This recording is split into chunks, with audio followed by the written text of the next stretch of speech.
And thank you for joining us, because of course it is you who make this the group, turning up each week and joining us to hear who we've invited in to speak with us.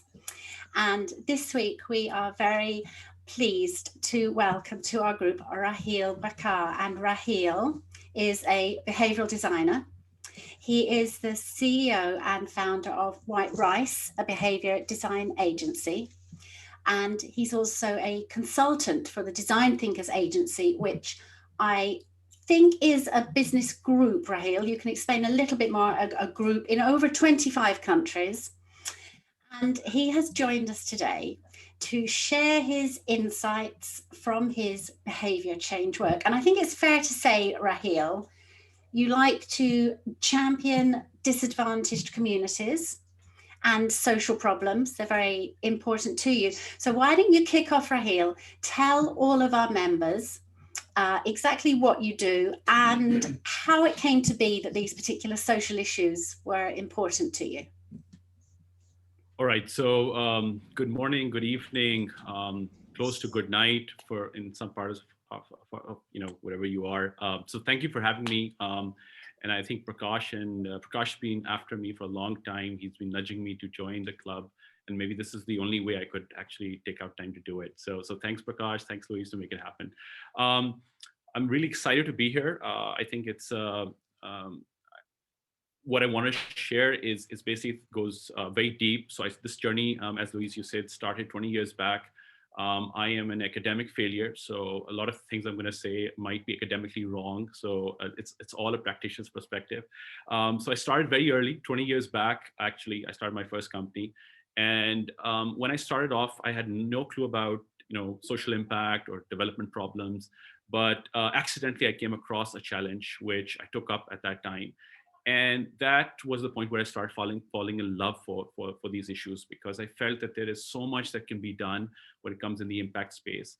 And then when I started White Rice, 2006, the core focus was, I don't know how I would do it, but I think I wanted to use design and technology to basically create impact. And that's how the journey began. And interestingly, it's been 15 years. This is our 15th year.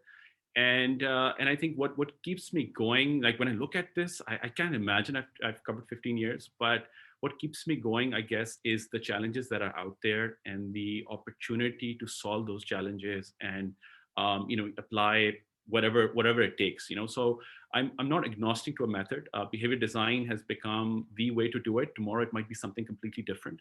But I think what we, as an organization, what we love is solving big problems. What we call massive problems, and whatever it takes, we'll do it. In terms of the Design Thinkers Agency, so I basically wear a couple of hats. So White Rice is my baby. Started that many years ago and still part of it. I also worked with the Design Thinkers Agency, as you said. It's an outfit that started out of Netherlands and has representation in 25 countries.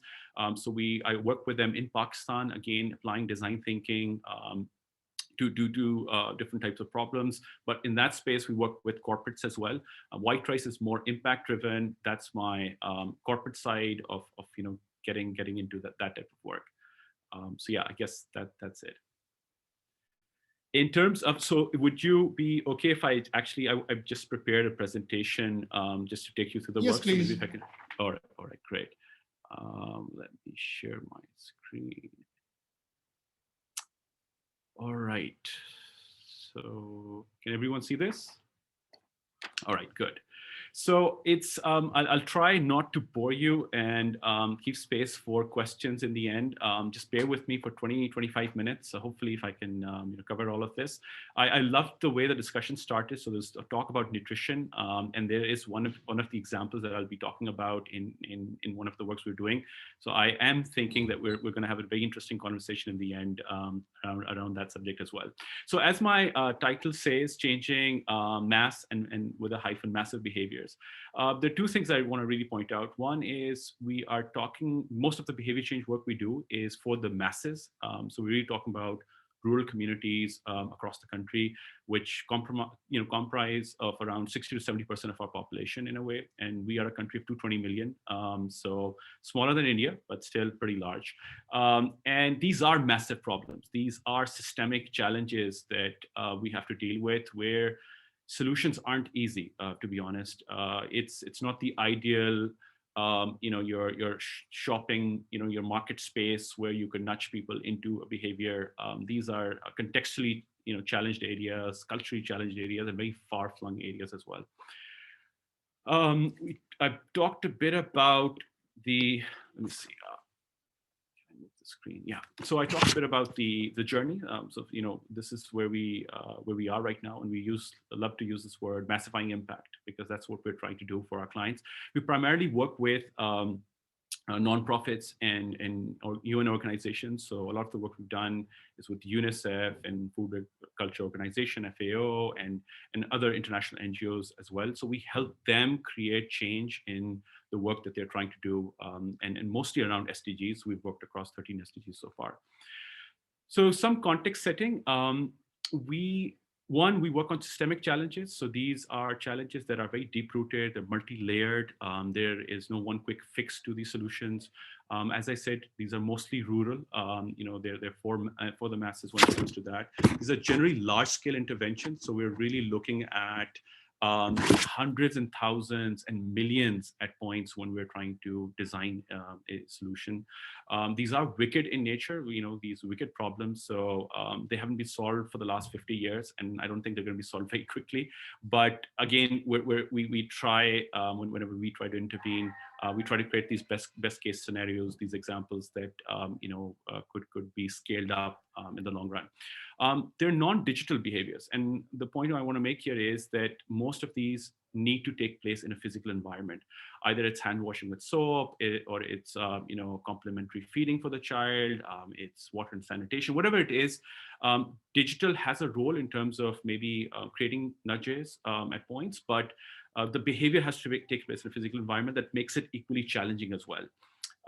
They are mostly SDG-based challenges, and they're repetitive behaviors. So the challenge that I see in generally is, it's easy to nudge people into a one-time behavior, but when people have to sustain a behavior, the challenge becomes even more difficult. So we're going to talk a bit about that. And lastly, outreach is a challenge. We're talking about areas where there is some coverage of mobiles, and some sort of media as well. But still, at the end of the day, your real channel is the frontline workers, the outreach workers, people who will physically go and interact with these communities. So the channel is the key, and that's what I think that distincts our work. We're really focused on the messenger, the person carrying this message, and how do we, create that experience when they go to these communities. So that's a bit about the context. Let's start with one example. So a couple of examples I want to share. I'll try to quickly take you through them. These are large projects, but yeah, let's start. So this is a project which we did like 5-6 years back. It was on child stunting in a particular area in a province called Sindh in Pakistan. Pakistan has a big problem around child stunting. Around 44% kids are stunted. And in Sindh, particularly the area we were working, 50% kids. So that's like every second kid is stunted in. And again, they obviously vary. Some are at a very basic scale, some are advanced, but the issue is there. And the other challenge was that every time a intervention was designed, it was focused on pushing the mother to do more. And we realized that's the problem, because the more you keep pushing without appreciating the work that they're doing, they are pushing back from that behavior because no one was really able to empathize with their context, the challenge, the situation they have to work with, which was pretty dating. So what the program we set out to develop was a 1,000-day program, basically around looking at mothers that were pregnant to the first 2 years. We were targeting 26,000 mothers initially through the program, and this was directly targeting them. And then there was around 100,000 that we were indirectly engaging with. We developed a 12-week program that actually rolled out. So we love 12 weeks. Actually, it creates a 90-day habit loop, and we get people into the process of start doing things, and which was coupled with weekly visits, which were interpersonal, once a week, understanding your context, the situation that you are facing in that week around behavior specifically, which required breastfeeding till sick for 6 months, and then first 2 years complementary feeding, stuff like that. And the other thing that was very exciting, or let me just talk about this example. So one thing when we're doing our research, and I generally feel this is overlooked, where one thing we try to do is we try to get people and communities to draw out situations. Language is a barrier. A lot of places, when we're talking to people, they're not able to write or read evenly. And in this case, what we were able to do was we do this projection technique where we make them draw out what are their deeper aspirations, who do they want to become, who do they want to look like, what do they want to feel like, where, stuff like that. So this is actually a drawing done by a lady who was completely illiterate, but she really tried to explain what, and you can see statements in Urdu which talk about what they want to become as, and who they want to look like. So we were designing this campaign. Another revealing thing that took place was that we talk about media and we talk about consumptions, and my Indian friends would enjoy this. In this community, the favorite Bollywood character, so there was a lot of Bollywood movie fanship over there. And Madhuri, for example, was one of their very favorite characters and actors. And it's very interesting because she's an old actor, but it was still, she had that spotlight there. So, and I don't know if it's very clear in this illustration, but when we were drawing this to create salience, we actually drew characters that would look aspirational. So we've tried to adopt, I don't know if we've done justice with Madhuri, but some of her features were brought into this mother's character. And then we had a male character from another Pakistani hero. But you could see that those insights were being translated into the design from every angle. And designing these subtle cues through our communication that would bring them towards things that we really wanted to bring out, especially when in terms of when we were trying to communicate with them. The other thing we did was we created these mother clubs, which was a very interesting concept because every 15 days we would gather mothers from the community with their mother-in-laws as well as sister-in-laws. And in the in our context, mother-in-laws have a very powerful role at the household level. They are in a way a gatekeeper, especially when it comes to behaviors like these. So this was a very interesting, safe space where mothers could come in, communicate, talk to each other, learn from each other, talk about issues, especially when it comes to biases around beliefs, around addressing confirmation biases, and also creating social proof, because you had people who were doing things which was working for them, and they were able to reshare and discuss that amongst that in that safe space. One of the examples I want to give over here is this lady. If you can see, she's holding two bags. One has milk in it, and this is how we try to depict the aspect of a newborn child and the size of his stomach. And if you could see, we showed from one bag that this is the size of the stomach, where if you fill it with milk, he or she gets all the nutritious needs. And on the other side, you could see that it's slightly mixed up, where we added biscuits and chips, things that mothers would actually give, believing that their child's food needs are not being met. So let them, and they would basically be giving them junk food. And when we would mix them up, after that, we pour it in a glass, and we would actually encourage or ask a mother, do you want to drink this? And they would definitely say no. But we were able to establish a point that, look, this is what you're doing with your child.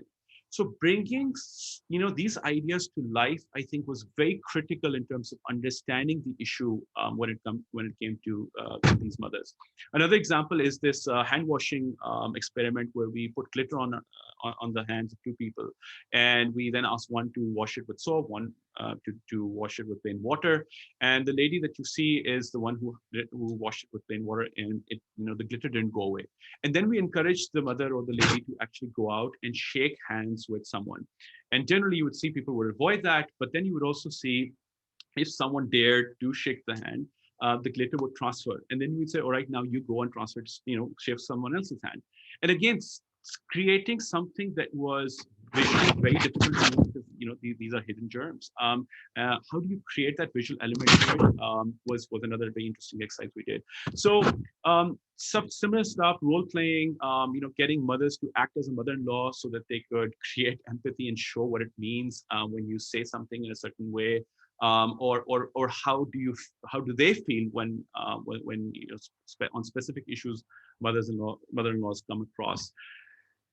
I think another thing that was very missing from a lot of the programs that we've seen in the past is a reward and recognition. And as I said very earlier on, the entire idea, which we call Misalima in Urdu, in English, it talks about exemplary mothers. We wanted to celebrate mothers at the first place. So every time they would come into these clubs, they would achieve a milestone, they would be given a certificate. And for a lot of them, this was the first time they'd ever seen a certificate or even being appreciated for the work that they're doing as a mother. And you can see there's a wristband, with her bangles, which we also want to create a sense of community. So every time they came in, they would wear it. Sometimes they would wear it even while they were home, which in a way also nudged them in terms of that they were part of a bigger community, they were part of a movement, they were part of a club, and remind them about the behaviors or the practices that they need to observe or practice when they're home. As a result, 8 months later, we actually went back to these communities once we launched the program, and we started collecting stories. So there's a technique called Most Significant Change technique, where we actually went in and did story circles and gathered these mothers, and they would share the story, and the best story would get documented. And out of that, and it's all participatory. So the mothers would select which stories to record, and then a series of around 10 stories were visually documented, like on video. And again, mothers do the entire process. So they're interviewing, we're just facilitating the process. And this wasn't the intention, but we ended up doing story circles with 11,000 mothers, which, as far as we've checked, is the largest story gathering exercise, as much as we know, that's been ever done. And that was not the intention, but that's how it ended up. So we ended up going to 11,000 mothers, like literally half of the mothers that we had interacted with. And we showcased, we picked up stories that were positive deviant stories that we could show that from the communities, these were the mothers who were actually able to change, and this is how they did it. And then we showed these movies back in community settings involving other stakeholders from the community, which played two very important roles. One was that now other women could actually see that people from the same type of context and culture were able to do this. Why can't we do it? And number two, importantly, we were able to bring, develop a wider discussion around the subject matter. Here are similar outdoor, indoor triggers that we were able to use. And yeah, lastly, around this case study, we were able to, in what we call in Urdu, massify the BJ Fogg model. And what we realized was that when you look at the MAT model, motivation, ability, and triggers or prompts, it was a fantastic model, but how do we get people, especially at the front line, to understand this model and make it part of their standard way of interaction or standard way of communication? And we were able to come up with a pyramid or a triangle of change that we call. And in Urdu, it stands, so we call it Kahani, Asani, and Yaad Dehani. And what it means in English is Kahani means storytelling, which basically goes back to the motivation side of it. How do you tell great stories, inspirational stories to inspire people? Asani basically means easiness, which goes to, links up with ability. And Yaad Dehani is reminders and triggers, So we were able to, and what I'm very proud of is that now thousands of frontline workers actually, this has become our standard, methodology when we train people. And we've literally brought it down to these three things that if there's a minimum that you need to do with the community when you're engaging them, remember these three things, and remember how you're making, making it more inspirational, how are you making it easy for them to do, and how are you constantly reminding them to perform those behaviors. So this is it with that. Oh, it doesn't end here. So, and lastly, we've used technology here as well, where we use softwares like Rapid Pro and some basic softwares like WhatsApp to again nudge the frontline workers on and reminding them on key behaviors, celebrating the work that they're doing so that they're recognized in the groups as well, as time went along. The second case study I want to talk about is Clean and Green Pakistan. This is something similar to what happened in India, which is, I think, Swachh Bharat. This was, again, a top-level campaign driven by the government. We started working on this, again, a couple of years back. But what happened was that the campaign rolled out, but then COVID happened. And everything that we imagined would happen in a regular environment, just came to freeze. And then we had to improvise. The campaign here was specifically around 5 behaviors, which were hand washing again with soap, the issue of open defecation, cleaning water, recycling, and stuff like that. And what was interesting in terms of insight was that the government had really told us that there's a bare minimum they can do, and the rest we need the communities to take ownership. And we actually liked that, because at least you're honest that what you can provide and what can't be done. So we can at least we know exactly what to tell the community. And we then said, how do we get these people to act? And another phenomena in our part of the world is this concept called jugaad, which is this frugal mindset. How do you become resourceful with what you have? And I think jugaad is like ingrained in the subcontinent, the Indo-Pak, in our DNA, and it's an easy way to find, to do things. So this entire family and the entire persona we wanted to create around the campaign was this character called Mithu and his family, where everyone was really about solving problems, was about finding solutions. So anyone would come up to them and say, we're having this problem. They say, oh, let's figure this out by doing this or by doing that. So they were constantly tinkering, and that got the what we call the game going in our context. So just to give you an example, here you can see we combined recycling with tree plantation, which was one of the behaviors. And so things like these that we were able to actually imitate through our campaigning, and then get communities to get them in motion in terms of doing it. Something that I want to talk about specifically, again, there's a lot of details in this, but during COVID, since the regular work couldn't take place, and we were talking about the initial phase reaching to 2 million people, we then realized that the outreach workers are the key in this case, and they're home. They can't go out, especially when COVID was at the peak, and this we're talking about March, April, May, that time frame.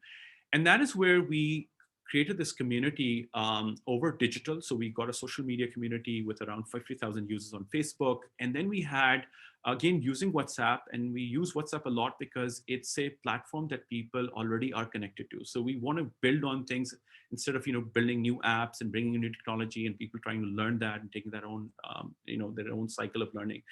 And what we did was we started using our frontline workers to create stories around COVID messaging and around our regular messaging and start sharing it with the community. So we identified young volunteers who had mobile phones and who became like our eyes and ears in the community, so they could share back as well.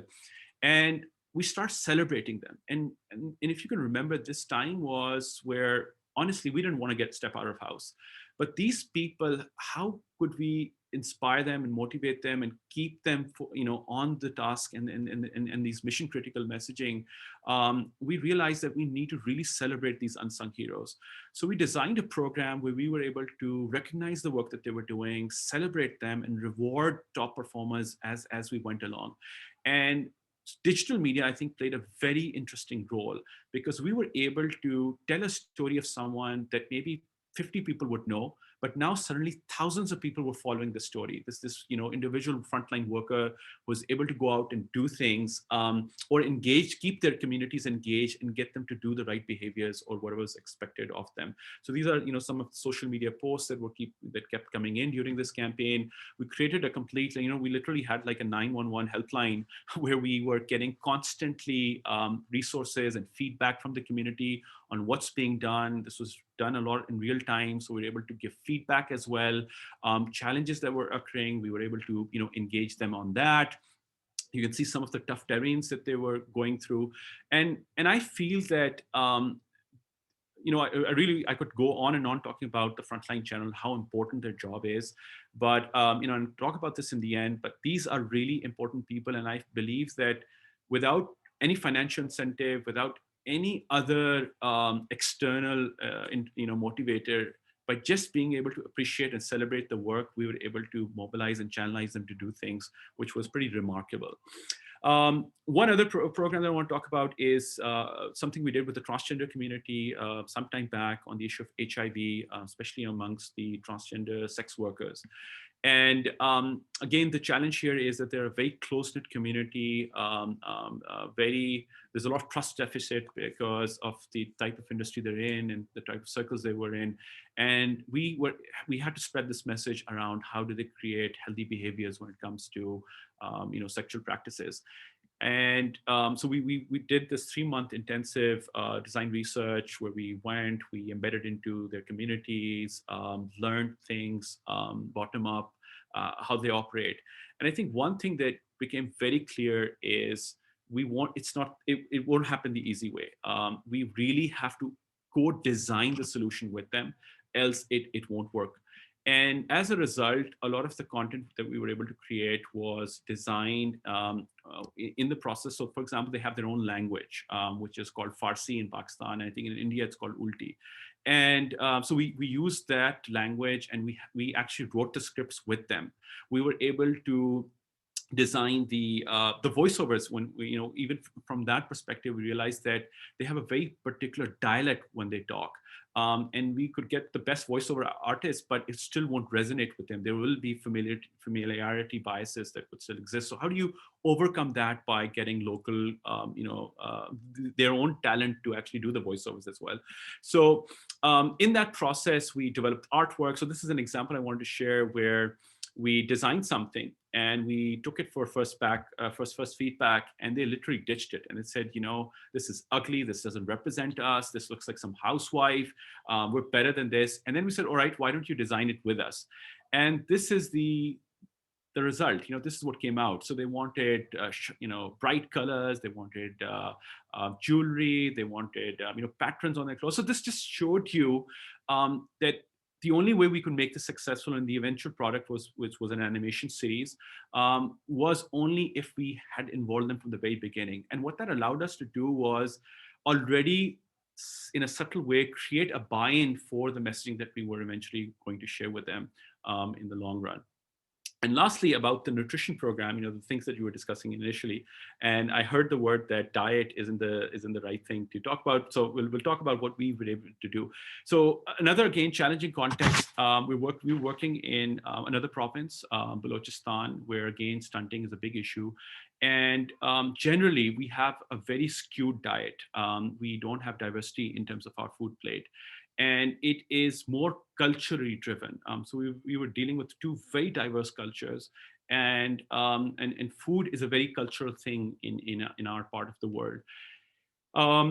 So first thing that we did, again, design a 12-week program, understand what their context was in which these behaviors were taking place, understand how they prepared meals, and get them engaged in a conversation around what could they add on an incremental basis. So our 12-week program actually, so if we had like 5 or 6 food types that we wanted to eventually add or introduce in a food plate, it didn't happen in one go. We added, we started with one food type for 2 weeks, then another 2 weeks, another food type was added. So incrementally building that habit loop, so that people feel appreciated and awarded, and they feel that they can do it. I think most importantly, we're talking about a context where, again, these are mothers, and the focus was on lactating and pregnant mothers who are already challenged, and getting them to do an additional job was a challenge. So that was one part. The other interesting part of the program was that we had helped them set up kitchen gardens where they could grow most of the supplementary or the complementary diet that they needed within their own vicinity. And the question was, all right, how do they integrate that back into the routine? So one challenge was that if this wasn't available, then affordability would be a challenge. These are very far-flung areas. Availability would be a challenge. So make reduce that barrier in terms of doing it by actually growing it closely. And then throughout our 12 weeks, every second week there was actually a learning by doing, which was we set up these kitchen demo kitchens, and the idea was that people could cook and make it together and learn how do you do it. And the other interesting thing was that we didn't bring in new recipes. These were all traditional recipes that they were using, and we integrated certain types of food types within their existing taste preferences or the recipes that they were cooking. So it wasn't a jump in terms of trying out something new. And these are some of the visuals, again trying to simplify, and contextualize, like whatever food is available in that context, making sure that that's there. Also looking at how to simplify the behavior when it comes to what do they need to have in the morning, what do they have to have in for lunch and in the evening. If it's a pregnant mother, what additional food she needs to have. So really simplifying the behavior as well, that they could understand and gradually build on as they move. The last point I want to just make in this, as part of this discussion, is one thing that we didn't realize while we were doing this, but when I went out and I was training these frontline workers on the methodology, one thing that came out was that some people were actually drawing out and recreating scenarios from the content we had shared, which was amazing. And what we discovered from this was that they were able. Visual thinking has no barriers. Language could be a barrier. Dialect becomes a barrier. Reading, writing becomes a barrier. But drawing is like a common denominator. Anyone can draw. And what we realized from that was that if we can get people to draw out situations and be and involved in that drawing process, you could actually overcome a lot of barriers, especially mental and visualization barriers, and how would people do it in that particular regard. So this is it. I'll just quickly talk about quick key takeaways in terms of over the last 15 years, things we have learned that have worked for us, or things that we feel that should be paid, you should pay attention to when you're designing behavior change interventions. So first of all, learn globally and integrate locally. I think, there are fantastic models around behavior change, behavior science. But when it comes to local context, local culture, and also simplifying it for people who need to build on that knowledge. I think, and again, giving the example of the MAT model, one should be very open to doing that. The other thing is, how do you create routines? I think that's a very core aspect of all of our work. And you could see that we follow this 12-week program, 90 days, where we try to develop micro habits, or what BJ Fogg calls tiny habits, and create these habit tools where people start building confidence as they go along.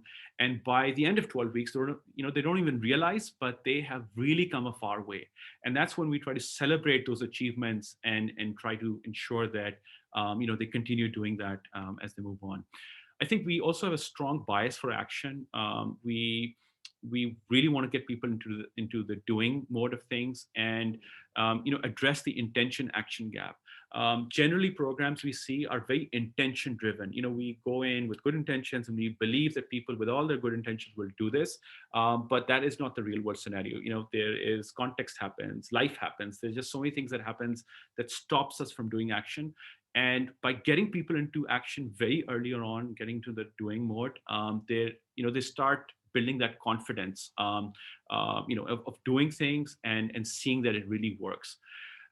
Another key realization is that we need to help people map the behavior in their context. And as said, behaviors are, and we know that behaviors are very driven by your environment and by your context. But what does it mean really when we are talking about these bigger behaviors in individuals' lifestyle? And it can vary. We work in areas where the same community, you just cross over to another village, the culture would be very different. And if you don't understand that culture and that how the behavior maps into that culture, it might just fail. So understanding that and translating that back into the community is very important. I also believe aspirations are a very powerful motivator, which are usually undermined, but I feel that people want to go places. They have dreams, they want to achieve things in life. And again, they're not behavior scientists, so they don't know how to plan. But if you help them connect their behaviors with their bigger aspirations, I think there's a very strong motivation power that they can keep, that keeps them going.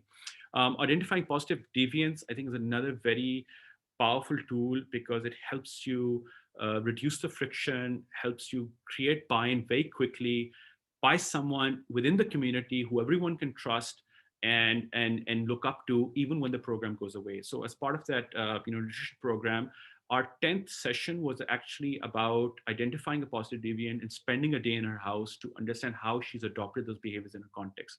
And in another way, also saying that even when the program goes out, you are able to go back and refer to that lady who has been able to do it within the same atmosphere.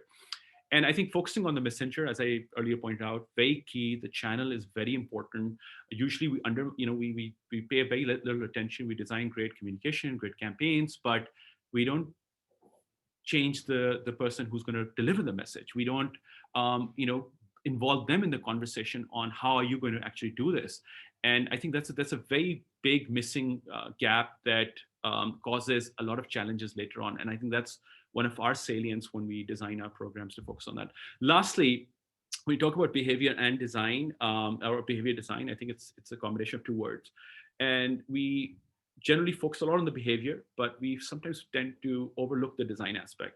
And that's generally my challenge with academics in the behavior science field, that there's a lot of rigor in terms of designing the perfect RCT and the control group and all that. But when it comes to designing the end product or the nudge that you're trying to design, it's like, oh no, an average letter will do, or a flyer would do, or that would do. And I feel that's really undermining, because if you look at the best applications of behavior design, I think it comes from the advertising world. And design really stands out. Design creates that hook or that appeal at a lot of times, which nudges you into a conversation, and then the behavior follows with it. So I think design needs to be cool. It needs to be aspirational. Needs to be sticky to create and get that effect that we're looking forward to. Thank you. I think I've gone over my time, but yeah, that's my end of it. I'll just stop sharing.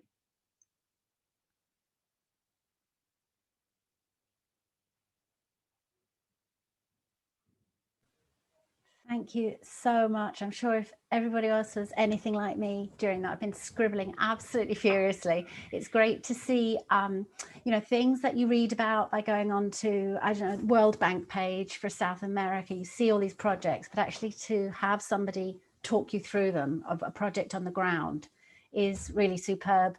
I took from that, use images that people relate to or admire, building on existing technology, existing things people are familiar with, and not introducing new tech, designing solutions with people, actually with them and not for them. That absolutely key.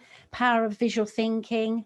And it was great as well to see you putting things that we've read about in books, the BJ Fogg, reading it and then actually seeing it on the ground, how it can be put into practice. That was really inspiring, Raheel. Thank you so much. We're really keen to bring in now members who've been asking questions. And they're not all about my haircut, Kate. Caitlin is. We'll get on to deeper subjects than that. So right back at the start there now, Steve, you were asking a question about actually getting the opportunities. Would you like to come in there, Steve? That's something I'm interested in as well. You're on mute, Steve. Right. Thank you very much to all, and thanks very much, Raheel. And I remember you from 1001 Stories on my panel. So let me just say, I really, really love the work very much, because it takes design beyond the aesthetic object and into areas that, we just need to get more into, like altruism, compassion, and so on. My question to you is, how often do you get an opportunity to design policy, either at municipal or national level? I ask this because oftentimes, designers like yourself can see bottlenecks and friction points way down the line, thus avoiding those what becomes an intractable problem, and an intractable problem that lasts for 50 years. So that's my question. Now I know, I mean, it's incredibly political to get into the policy level, but I'm just asking. Sure. Good to see you, Steve. Yes, I still remember our session, which was a great one. Yeah. So thanks for putting forward the question. I think that's a very good point. And I think when we talk about systemic change and systems thinking, I think policy does definitely, at the end of the day, that's what you're really trying to affect. I think my approach has been a bottom-up approach. Let's prove it first, and then go to the policy makers and say, all right, look, we've done it here, it works, and these are our key takeaways from it. And what's happened in the child stunting program that we did was exactly the same. So we were able to do a program, deliver it, and then have, and because UNICEF was basically our client for that program, they were able to take it back to the provincial government and say, look, these are lessons that have been learned. These are the ways you could trickle down the impact you want to create. And I still remember that some of the things actually were, introduced into the policy. So they were actually adjusted. Similarly, we've been trying to do other work where I think I've been part of policy conversations, but generally it just takes a lot of time. So, in an ideal world, we want to see things happening very quickly, but I would definitely say that the work we do does get noticed. And since a lot of our work is now integrated with the government indirectly, because a lot of the clients we work with, they work with the government or they're supporting the government at the end of the day. So those programs do enhance. So like if I look at the Clean and Green initiative, that's a nationwide initiative. We were working in a particular province, but the learnings from our province are now being taken back into the global, into the national initiative. So, I do believe that it has to be cross-functional, else it defeats the purpose, because with programs, they have a life cycle. So they'll end 3 years, 5 years down the road. Policies are there to stay. But yeah, as much as I would like to see that happening and those policies actually trickling down and going back, I think there is that. Again, I think the intention action gap that I see, but yeah, we're hopeful over time things would improve. Thank you very much. Thank you, Steve. Great question there. And just to tell you, Raheel, there's been great feedback from everybody for your talk, saying that they really enjoyed the talk. They like the work that you do, talking about positive deviance, that it's the great effect you can have positive deviance, and your work with disadvantaged groups. And Mariah, your question is quite general, but would you like to just address that question about design? Right. I took a few classes in how to create design and ads and all of that. I'm an entrepreneur, so that to me is very important, because that is the first image that my clients, my potential customers, will see. Now, from what you described, it sounded like it's a new way of designing, a new way of even like looking at the little mother and child that you had. How did you change, or, from a traditional literature that we know about ads, how to design that, and what did you bring new into your design so that you called it sticky, to make it stickier? I'm just asking, what's the behind the sticky or normal to sticky and stickier, please? Right. So what's the secret sauce, right? So right. All right. So that's a difficult question. I guess it's like, what makes something viral, right? Which is very difficult. You can have assumptions. You can say, all right, yes, there are these things that would make something viral, but sometimes the odd stuff, that cat video where there's zero thinking behind it, but it just crosses 10 million views. So I think in my view, I think we generally undermine communities especially when I talk about rural communities. We believe that they don't have aesthetics, they won't appreciate design. We could make something very basic for them, it'll be good enough. And I think that is the worst place to start with, because these people, within their own context, they have their own sort of exposure. They have their own sort of ways of thinking, ways of connecting. And as you rightly pointed out, that imagery we made for the stunting program with the mother and child, fundamentally what we shifted was, and this was again an insight, and I think that's where design research really matters, is they wanted, we could see the traditional way things were communicated, and it was very dull and bland, and they didn't even want to look at it. Honestly, when we were observing sessions conducted, we would see that these mothers wouldn't even look at the visual material. They would pay least attention. And then we said, if we need to hook them into the conversation, the visuals need to be very insightful. And then we realized, and we started probing further, where the aspect of them, what is the type of content they watch? What are the colors they associate with? And in that case, when we want to show, if you know, from that visual, you could see that we showed a happy baby close to a mother. And that was a subtle cue we also wanted to build, that this is a relationship of happiness, not about labor and you know, this frustration that was generally there, because these mothers generally had a family size of 6 to 7 kids, and in a lot of cases they couldn't physically breastfeed them because they weren't physically able to do it. They didn't have the you know, so how do we create those moments of experiences where they could feel that they were part of it? So one is engaging with them, and as I you know, pointed out, co-design, co-creation is the key. If you can sit down and draw out with them, because as I said, when we asked them what an aspirational mother would look like, they were able to draw it. They were able to visually put it there, which they might have not been able to do it in any other way. And that gave us a lot of material to see, and the type of clothing they wear. So I think there are many things that you could pick from them, but if you co-design with them, you can't get it wrong. You know, I think you can get very close in terms of what they would want. So just to recap, for me, because I'm bringing to the market a cream that will be used worldwide in the tattoo and piercing shops. And so I do have a design, I do have a name and all of that, but I have never asked any of the tattoo shops if that particular design speaks to them. Right. So it's just a matter of going back and saying, because I have contacts in the industry, what do you think when you look at this? Does it speak to you? Because you guys are a community that I'm obviously not part of. I'm trying to penetrate it as an entrepreneur and sell to you. That's where I'm coming from. But it's beautiful what you said, co-design, engage your clients and bring the colors, the content that they want. So I might go back and look at my design. Is it acceptable or not? Exactly. Thanks, Mariah. Thank you, Mariah. Yeah, very important point.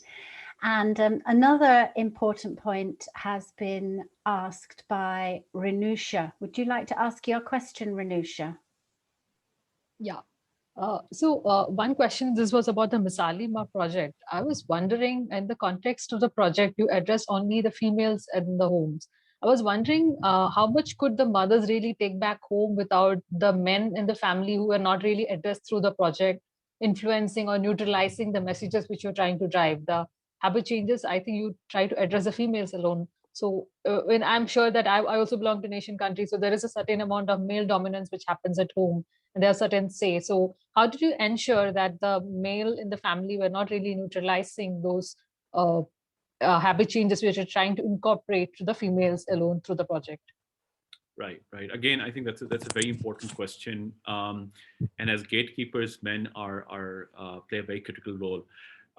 Again, from our research, we realized that men do have an influence. So when we designed this program, we called it, they're called CHWs, primarily community health workers, community health workers. And they were also called couple health workers. So you had a male and a female, mostly a husband, wife, going into these communities. So the wife would actually do the sessions with the mothers, and the husband would actually engage the men, where we had broader discussions about about their child.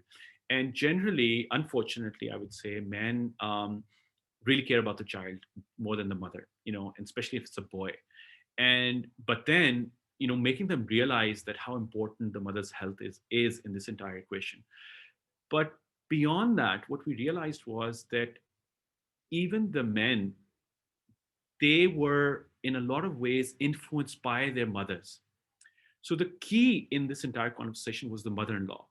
And if we couldn't engage them, if the mother-in-law wasn't engaged, then it was completely a no-no. But if the mother-in-law was part of the conversation, and that's what we ensured in the mother clubs, where they could come in and these mothers would actually, pre-warned that my mother-in-law is against this practice, or she's this. And then, but as a community, then they would come together and they would discuss it with her or convince her, or whatever needed to be done. And when the mother-in-law was convinced, she would support her daughter-in-law in the process, make things easy for her, allow her to do things, even if it was like giving a multivitamin pill, ensuring that she has that, and other types of support as well. And one last point I want to make here is that during our research, when we were doing this research, we actually figured out that in a picture, we saw this girl in the kitchen who was supporting the the mother, and we realized that that was the sister-in-law. And we said that we have completely kept her away from the conversation. She is in a way again a conduit between the mother-in-law and she's a future mother. So how do we engage her also in supporting the role? So I think it's definitely it's 360. You have to engage everyone, but I guess in our case, the mother-in-law was the pivot, and the mother in terms of doing the behavior. So that was our focus. But we did engage men, but maybe not to the extent of really involved throughout the process. Awesome. I mean, the mother-in-law insight was beautiful. Thank you very much. Thank you. Thank you so much. That's a great question, Ranusha. Thank you, Raheel. And I'm not sure, Farah, did you have a question? No. Okay. Well, I'm going to, Farah, did you have a question you wanted to ask Raheel? Hello, everyone. No, I don't have a question. Oh, I just have sorry, I misunderstood your message, Farah. I apologize. I just have a thank you for Raheel, because working with Right and working with Raheel is the reason how I got interested into behavior science and behavior insights. So the credit goes to him for getting me here. Thank you so much for sharing that, Farah. That's really lovely. So I'm going to hand over to Prakash now, just to have a chat with Raheel. So if I can bring you in, Prakash. Thank you, Louise. I'm so glad you're here. You made the time. I know you're very busy. And personally, I really enjoy conversations with you. You know that. I also asked you for permission right in the beginning, saying, I'm going to steal Kahani, Asani, and Yad Dilali. It's a fantastic take on how do you contextualize BZ-Fox B=MAP model for different contexts, and give a nice tool to frontline workers, in general, people working on ground. Yeah. And I have stolen it. I proudly tell the people about it. Thank you for letting me do that. Great.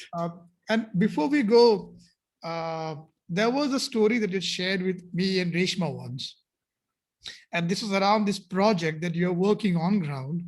And you were working really hard, looking at behavioral science, design, and a couple of solutions to bring about a particular change. I think you're working with UN in the rural provinces.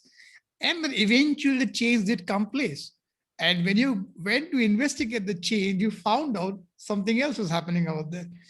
I think it's a fantastic story if you want to take us all through it out here. Right. Are you, so just trying to recall this one. Is this the one that you're talking about, the soaps, the Indian soaps? Yes. Right. Right. Yeah. So it's actually, it was part of the Clean and Green initiative. So when we were originally doing our research, I mean, that also shows you the, the point that I made around aspirations. When we were talking to mothers, and especially in a particular community around construction of toilet, so addressing the issue of open defecation. And when we were looking at households that had constructed a toilet and why they did it, what was very interesting was that there was no hygiene reason to it. There was not, the discussion was not about health or anything that we assumed that would be.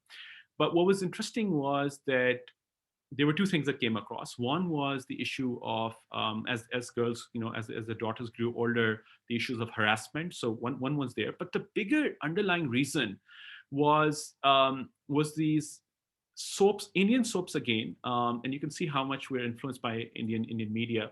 And in these areas, they were watching these two soaps, which for my Indian friends, let me just try to remember the name. One was Saath Nibhana Sathiya, and the other was Is Pyar Ka Kya Naam Do. Now, interestingly, now these are for the Western audience, these are soaps that are, I think, at least 1,000 episodes long, and so these are never-ending shows, maybe like The Bold and the Beautiful of that time. And what was very interesting was that there was a particular character that these women would actually aspire and look towards. And something was very interesting was that they looked up to urban women as well. And they would say that we want to look like them, but we don't want to have their values, because we believe that our values are much more stronger than them, but we do want to look and feel like them. And because of that soap that they were watching, they saw this character that they could resonate with, who had her own personal space, like she had her own wardrobe, a space where she'd sit down and do makeup or whatever, and they realized that that's missing in our household. And that is something we should have if we really want to become like her.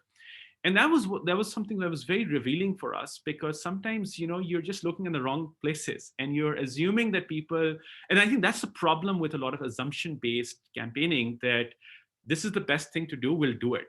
And how many behaviors like that we know that we need to do. We need to exercise, we need to eat healthy and all that, but we skip, and slip through those behaviors. So I think that was one of the insights which actually helped us then frame the conversation from a way that we were able to look at the aspirational side, that, all right, if, people who are cool, or people who belong to this type of category, are people who actually have a washroom, versus you really need to have a toilet at your home. Thank you so much, Raheel. For everyone else who have been here, I've just put up Raheel's LinkedIn profile out there. Join up, befriend him. He's a busy man. He, I think, checks his LinkedIn once in 2 weeks. But when he does, he is very kind enough. He'll respond to your messages. I hope he'll be able to. If he's not, it's because he's insanely busy. And thank you a lot, Raheel. We have been. It's going to be a year now, and we have been on a journey together with people who are newbies, people who have just about heard their first behavioral science term, a nudge or something. And then we've had people who are double PhDs and running companies out here too. So it's an entire group of people. And it is always fascinating for us when you have someone who is coming down saying, this is how I apply it on ground. And for many of us, it has been a nice evolution, because for some of us, our understanding of behavioral science right in the beginning was the straight up, I have an East framework, or I have a BJ4 B equal to MAP or a combi, and I'm going to take the framework and boom, I'm going to have my solution 5 minutes flat, and it's magic. And then every time we listen to someone like you, we realize the amount of work it takes to generate the insight, put down the cultural context, and then maybe at the end come down with the behavioral drivers or a framework towards the end. And it does take the glamour and the magic out of it sometimes almost, but it also gets us to understand, okay, this is how it happens in real world. And thank you so much for doing that. I know it's late for you. Thank you so much. For everybody else, please stay safe, wear your masks. But before we go, Raheel, any parting words back to you, and then we say our byes. Sure. So first of all, Prakash and Louise, thank you for having me. I'm really honored and humbled. And I'm not that busy. I just make it's look busy, do nothing formula, but generally I am available. So please, if there's any question, please feel free to reach out. And I would just in the end say that this is a journey. It's a journey that you have to embark on. There are more failures. If you ever call me in for a failure workshop or a failures, I can show you a lot of things that didn't work. And again, these are just things that we picked up. But one thing I think as a parting note that I just want to talk about is the difference between what behavior change and what behavior economics in general talks about.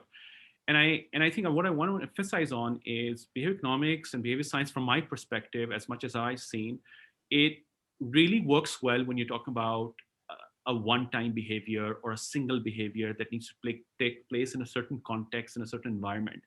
And that's where, nudging really, really works, and you can get people without thinking too much. But the challenge is when you want to establish routines and you want to establish continuous sustainable change that just continues for a longer time, and especially in an environment that's constantly changing, that is constantly dynamic, and there are just so many moving pieces to it.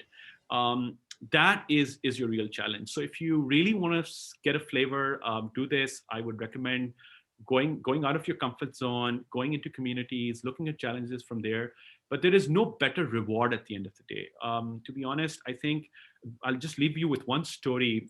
When we were doing these story circles, we collected 3,500 stories. And there was this one story that really striked out, was a story of this lady who in her community was called Gadli. And Gadli in Sindhi means dirty. That was her nickname in the community. And when we designed this program, she shared the story that she finally thought that there might be an opportunity for me to reverse this naming, this tagging that has been associated with me for years. So she went the extra mile, that positive deviant that we were talking about, that striver, in proving that she is that exemplary mother that could go beyond these stigmas that were attached to her. And her biggest, her quote said, which I can recall, was something around, the thing that this program has done for me has reversed that stigma, and now people actually call me something else, like someone who's more clean and someone who's been able to show that these behaviors can be done in that environment. So that's the power of doing it right and doing it the hard way. This isn't easy, to be honest. It's the most difficult thing. And some of my colleagues, are Farah, Osman, they're all there. They know how much, the labor of love that goes behind this. And but the reward is beyond anything. And I think if there's that incremental changes that you see and someone's life changing because of that, I think there's no better reward. So thank you again, Prakash and Louise, for having me. Thank you all for patiently listening to, and being part of this conversation. I hope there's something you can take back. Thanks so much, Raheel. Very inspiring. And join us all next week. Next week we have Michael Brown joining us, author of I Don't Agree. The following week we have Chris Rawlinson of 42 Courses. And the week after that we have Grace Lorden of the London School of Economics with her new book, Thank Big.